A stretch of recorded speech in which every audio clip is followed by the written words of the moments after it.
番话艺术水阁好，国情解说两句，我含你做参考。解说，解文说理，国情招你探讨一寡古早民间有咧应用的元素。你像讲较早，咱遮的时代老辈少年的时阵，路头路尾大家若相长，互相朋友介绍熟悉，有当时啊对嘴讲问讲啊，你祖家伫咧倒位？祖家即句词，国情有专工去编。大日大词典，日本时代的专家所编的大字词典，就已经有记载。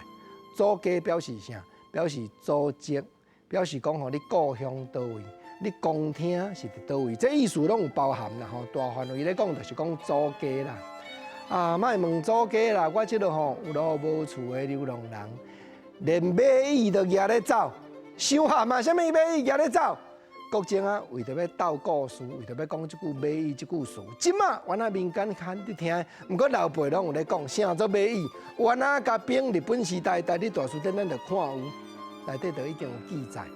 一刊解说讲做外推，外推安尼小可我就了解，两边拍开，袂输敢若英语迄个 A 共款，就挺好扛去你悬的所在摕物件，迄支叫做马椅，无毋对，毋是顶死的啦吼。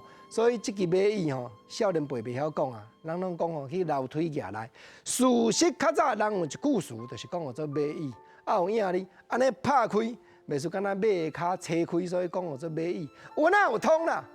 结果听到对方咧讲，我马椅就举咧走，我是假流浪。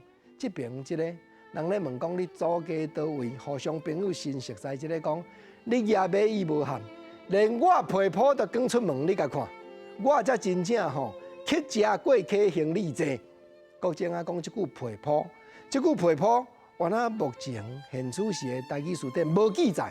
毋过日本时代大日大词典，在内底已经写甲明，就是啥大范围的描写，连被啦、笑啊啦、枕头啦，拢总安尼统计起来做一摆称呼，讲做皮肤嘛。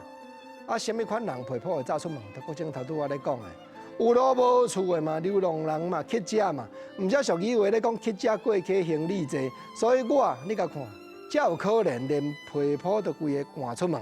当然啦，这是咧讲含的，讲俏谈，是要请朋友来研究，探讨一下讲，有真侪老辈咧讲的台语的元素，即摆已经渐渐要失落，咱就要捡起来继续重新来应用。